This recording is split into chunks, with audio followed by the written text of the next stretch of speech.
Est-ce que les membres du Collège central croient en leurs propres enseignants, sont eux-mêmes complètement illuminés, complètement trompés par leurs propres croyances?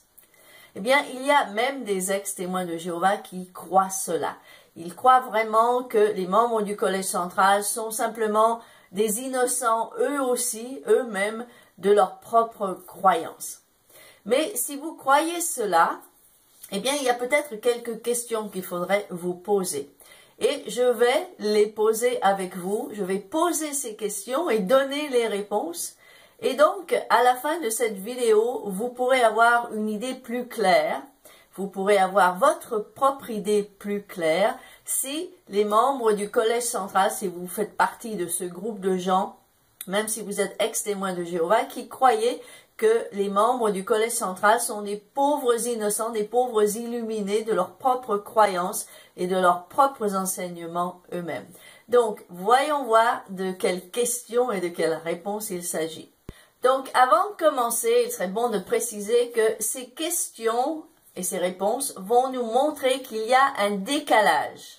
Il y a une différence entre ce que croient et ce que savent les membres du Collège central et ce que croient et ce que savent les témoins de Jéhovah de base. Et au fait, ça inclut même les anciens. Okay? Les anciens sont aussi des témoins de base.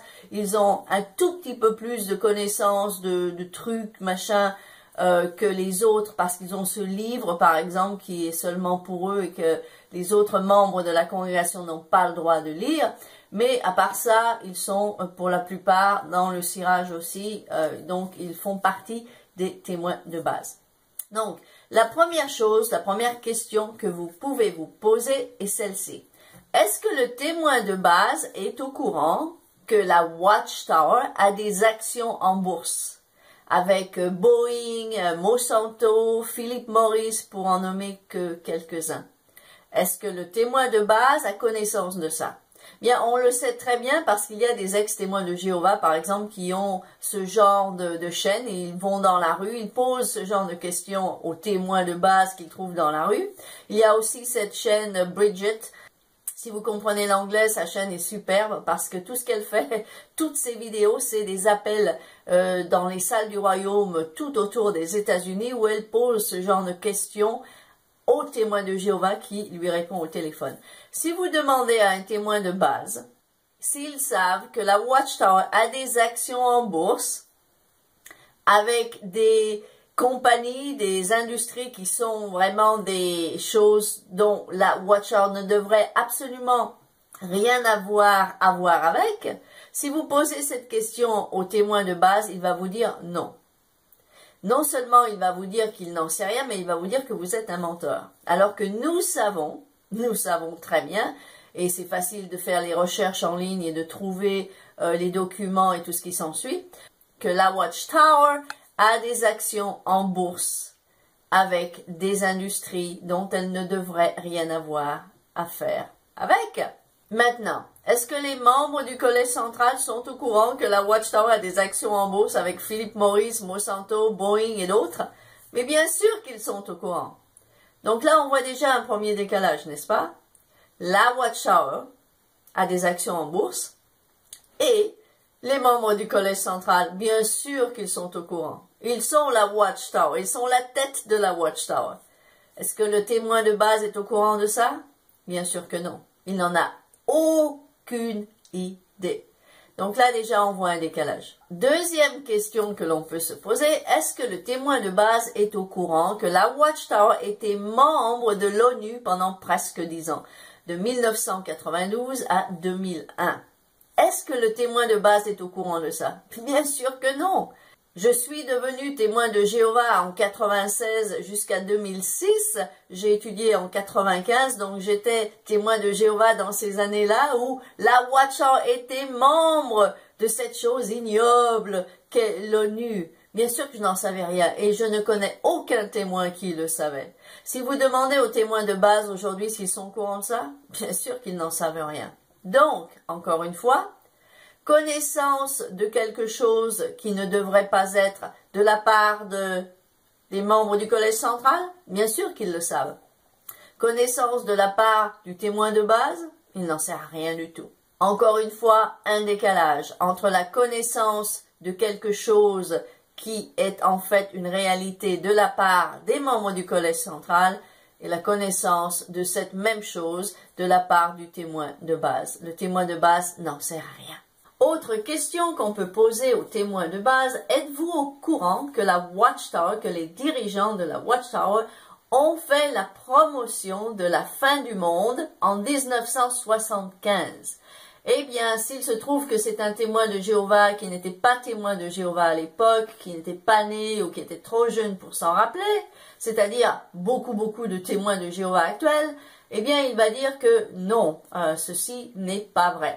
D'ailleurs, je me souviens, dans la fin des années 90, tout début où j'étais témoin de Jéhovah, j'étais en service un jour avec une sœur qui me parlait de ce fameux 1975, mais me disant que, parce qu'elle n'était même pas témoin de Jéhovah à l'époque, elle non plus, me disant donc que c'était certains frères et certaines sœurs qui s'étaient mis ça dans la tête, pour une raison ou une autre, que la fin arrivait en 75, et quand cette fin n'est pas arrivée, eh bien, ils ont décidé de quitter la vérité. Mais ce qu'elle ne savait pas, la pauvre, donc elle était en train de prêcher un mensonge sans le savoir, ce qu'elle ne savait pas, c'est que cette fin, en 1975, avait été prévue, c'était une prédiction fausse de la Watchtower, des membres du collège central de l'époque. Et d'ailleurs, nous avons même des vidéos pour le prouver. Et en voici un extrait. The Lord Jesus Christ will be king. That day and hour which God has fixed is here. And let's not fool ourselves about the matter and start making plans and entering into projects which are not warranted by the lateness of the hour. Even if we don't know how long after September 5th, 1975, the time will extend itself. Now, as Jehovah's Witnesses, as runners, even though some of us have become a little weary, it almost seems as though Jehovah has provided meat in due season, because he's held up before all of us a new goal, a new year, something to reach out for, and it just seems has given all of us so much more energy and power in this final burst of speed for the finish line. And that's the year 1975. As one brother put it, stay alive to 75. Donc encore une fois, on se rend compte ici que le témoin de Jéhovah de base, qui est vivant aujourd'hui, adulte aujourd'hui, qui n'était pas témoin en 75, qui ne sait rien de 1975, va dire que ça n'est pas vrai. La Watchtower n'a jamais prédit cette fin. En plus, cette même Watchtower, c'est-à-dire les dirigeants de la Watchtower d'aujourd'hui, ont même fait une vidéo qui a seulement 1 an ou 2, où ils disaient cela, où ils prolongeaient ce mensonge en disant que certains frères avaient cru que la fin était en 75, mais que ça n'était pas vrai, alors que c'est pas vrai. Ces frères le croyaient parce que c'est la Watchtower elle-même qui leur avait dit, qui leur avait fait entrer cette information dans la tête. Donc, les du collège central d'aujourd'hui sont en train de continuer ce mensonge. Donc, le témoin d'aujourd'hui va vous dire, le témoin de base, non, ça n'est pas vrai. Mais le dirigeant d'aujourd'hui, le même qu'en 1975, le membre du collège central, lui, sait très bien que c'est vrai. Donc, encore un décalage entre les croyances et les vérités des membres du collège central et les croyances et vérités du pauvre témoin de base. Très différent, encore une fois. Autre question que vous pouvez poser aux témoins de base, connaissez-vous cette affaire qui s'est passée et d'une part au Malawi et d'autre part au Mexique? Que s'est-il passé? Eh bien, au Malawi, les témoins de Jéhovah devaient avoir une carte qui démontrait qu'ils faisaient partie, ni plus ni moins, du gouvernement de leur pays. Parce qu'en plus, il n'y avait qu'un gouvernement, donc, de toute façon, qu'ils aient la carte ou pas, vu qu'ils étaient citoyens de ce pays, c'était pas très important qu'ils aient une carte qui le prouve ou une carte qui le prouve pas. Franchement, cette carte, c'était plus ou moins comme un passeport. Un passeport, ça prouve que vous faites partie d'un pays et pas d'un autre, ni plus ni moins. Eh bien, la Watchtower, les dirigeants de la Watchtower, à l'époque, ont interdit à ces pauvres témoins de Jéhovah, ces pauvres frères et sœurs du Malawi, d'avoir cette carte qui prouvait ni plus ni moins qu'ils faisaient partie de ce gouvernement, du gouvernement de leur propre pays. S'ils n'avaient pas cette carte, ça voulait dire qu'ils allaient être massacrés, tués, violés, torturés. Eh bien, les dirigeants de la Watchtower ont interdit à ces pauvres témoins de Jéhovah qui se sont fait massacrer pour ne pas avoir cette carte. Ils leur ont interdit d'avoir cette carte. Par contre, au même moment, au Mexique, il fallait avoir une carte qui prouvait que vous aviez fait le service militaire. À l'époque, comme c'est toujours le cas au Mexique, il suffisait de donner de l'argent à ces officiels du gouvernement pour avoir ce qu'on voulait. Donc, ils pouvaient donner de l'argent sous la table. Je ne sais même plus comment on appelle ça. Je connais le mot en anglais, mais je me souviens plus du mot en français. Donc, ils leur donnaient de l'argent pour avoir une fausse carte ou même une vraie carte, mais qui n'était pas la représentation de la vérité. Et ayant cette carte, eh bien, les officiels du gouvernement croyaient que telle personne avait donc fait son service militaire. Et là, la Watchtower a permis aux témoins de Jéhovah de donner des dessous de table, comme on dit en français, à ces officiels du gouvernement pour avoir cette fausse carte. Voyez-vous l'hypocrisie? Voyez-vous la différence entre refuser une carte qui n'avait rien de mal aux pauvres frères du Malawi et par contre accepter le fait que les frères du Mexique pouvaient, selon leur conscience, donner des dessous de table aux officiels du gouvernement pour avoir des fausses cartes ou des cartes qui disaient faussement qu'ils avaient participé au service militaire. Est-ce que les dirigeants de la Watchtower savent cette vérité? Bien sûr qu'ils le savent. Est-ce que le pauvre témoin de Jéhovah de base qui va faire ses commentaires sous ma vidéo et défendre sa Watchtower le sait? Il n'en sait rien du tout. Il n'en sait tellement rien que quand on lui dit, il dit que c'est pas vrai. Sauf qu'on sait que c'est vrai, les preuves sont très faciles à trouver. Donc encore une fois, vous voyez un décalage énorme entre ce que c'est le Collège central et ce que c'est le pauvre témoin de base. Autre question que vous pouvez poser aux témoins de Jéhovah de base, êtes-vous au courant des affaires judiciaires contre les pédophiles chez les témoins de Jéhovah? Ils n'en savent rien. Moi-même, j'ai posé la question à ces témoins de Jéhovah qui sont venus à ma porte il y a quelques mois, ils n'en savent rien. Est-ce que les membres du Collège central le savent? Est-ce qu'ils savent qu'ils ont été roués de cas judiciaires pour pédophilie chez eux, surtout ces 5 dernières années, que ce soit en Australie, aux États-Unis, au Canada et dans certains pays d'Europe? Bien sûr qu'ils le savent.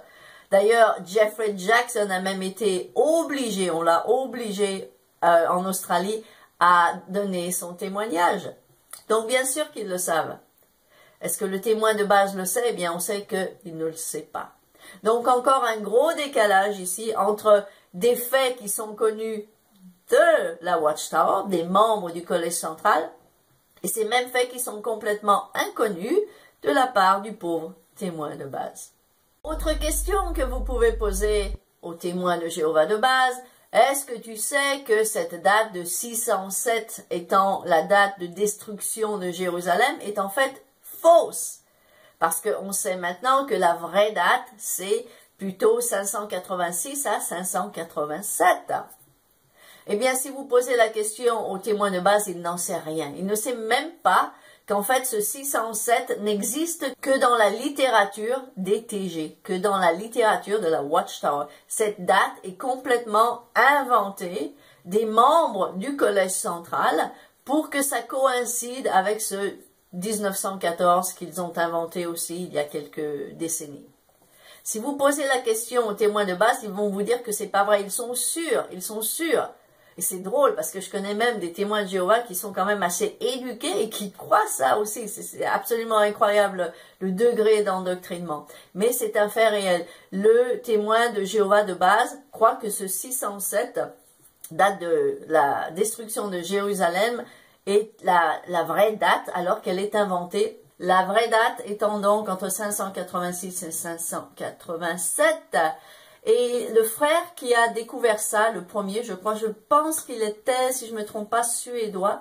Son nom, c'est Carl Olof Johnson. Si vous voulez faire des recherches, c'est lui qui a découvert ce mensonge de la Watchtower avec une étude de la Bible qu'il avait. Et cette personne lui a dit mais non, c'est pas Jérusalem n'a pas été détruite en 607, mais plutôt en 586-587. Et donc il a fait des recherches et il a découvert le poteau rose, comme on dit. Et il a ensuite rapporté ses découvertes à la Watchtower. Et comment la remercier, la Watchtower? Eh bien, elle l'a exclu. Ce frère a été exclu pour apostasie, simplement en ayant révélé la vraie date, la vraie date historique de la destruction de Jérusalem. Donc, on voit l'hypocrisie, la fausseté des membres du collège central qui ont eu le culot d'exclure un frère qui leur mettait simplement la vérité sous le nez. Et bien sûr, ils ne voulaient pas, les dirigeants de la Watchtower de l'époque, c'était dans les années 70, ne voulant pas, bien sûr, que les autres brebis aveugles sachent cette vérité, eh bien, c'était plus facile de l'exclure, et c'est ce qu'ils ont fait. Donc, ayant tout ça en tête maintenant que vous voyez, je pourrais même continuer avec d'autres exemples, hein, mais je ne vais pas le faire, on pourrait aller jusqu'à demain. Quand vous voyez la différence, le décalage entre les membres du collège central, peu importe l'époque de ce collège central, peu importe l'époque des membres de ce collège central, que ça aille de Rutherford à aujourd'hui, au gros amateur de whisky là, peu importe qui c'est, vous voyez qu'il y a un décalage, entre ce que savent les membres du collège central et ce que savent les membres témoins de Jéhovah, les membres de la base de cette religion des témoins de Jéhovah. Vous voyez qu'il y a un décalage. Donc, qui peut dire franchement, sans se mentir à lui-même, que ces gens, ces membres du collège central sont simplement des illuminés qui croient en leur propre croyance? Bien sûr que non. Bien sûr que non. Le témoin de Jéhovah de base, lui, le pauvre, oui, est un illuminé qui croit en ses croyances. Mais les membres du collège central, eux, sont beaucoup plus vicieux que vous ne le croyez. Ils sont absolument pas aussi ignorants que vous le pensez. Et s'il y a des ex-témoins de Jéhovah qui aiment à penser ce genre de choses, et il y en a même un à qui je pense qui est assez célèbre dans sa chaîne en anglais, et qui est un de ceux-là, ce qui est incroyable, qui pense vraiment que ces pauvres membres du collège central, oui, ils sont idiots, oui, ils mentent, oui, ils sont hypocrites, mais ils sont quand même des simples illuminés de leur propre croyance. Le fait que des ex-témoins de Jéhovah pensent ça, c'est un peu la nature humaine. La nature humaine, le cerveau humain, eh bien, ce qu'il fait, c'est qu'il aime se mentir. Et il se ment à lui-même pour se protéger. Parce que des fois, la vérité, ça fait mal. La vérité fait tellement mal que le cerveau, eh bien, il nous amadoue. Notre petit cerveau nous amadoue à nous-mêmes. Et nous dit, mais non, ok, tu étais dans une secte, mais la secte n'était pas si terrible que ça, parce que ces pauvres dirigeants, eux-mêmes, ils ne le savaient pas. Si nous nous admettons à nous-mêmes que nous étions vraiment dans une secte bien pire qu'on veut se l'admettre, où les dirigeants ne sont pas que des illuminés, mais des méchants, des sournois, des hypocrites, eh bien ça fait mal, ça fait trop mal, et ça nous prouve à nous-mêmes qu'on était vraiment endoctrinés, vraiment faibles, de vraies victimes, quoi. Et c'est dur des fois de s'avouer ce genre de choses, qu'on était si faibles, si amadoués à avaler des gros mensonges. Donc c'est plus facile pour nous de nous mentir à nous-mêmes et de nous faire croire que, bon, on était trompés, mais ceux qui nous trompaient sont trompés eux-mêmes. Mais non, des fois la vérité, malheureusement, ça fait mal. Il faut se dire à soi-même que non, non, non, non, non, non. On a été trompés, mais pas par des illuminés, mais par de vrais méchants, par de vrais hypocrites qui, eux, ne sont pas trompés du tout, qui nous mentent à nous-mêmes. Donc, j'espère que cette vidéo vous aura plu. Si elle vous plaît, mettez un pouce en l'air, commentez, partagez-la. Au fait, j'ai déjà préparé, j'approche les 10 000 abonnés, donc j'ai déjà préparé une petite vidéo de compilation en 3 langues qui, j'espère, va vous amuser. Elle va durer seulement 5 minutes, mais elle va être un peu distrayante pour tout le monde à la fois, pour mon public anglais, français et espagnol.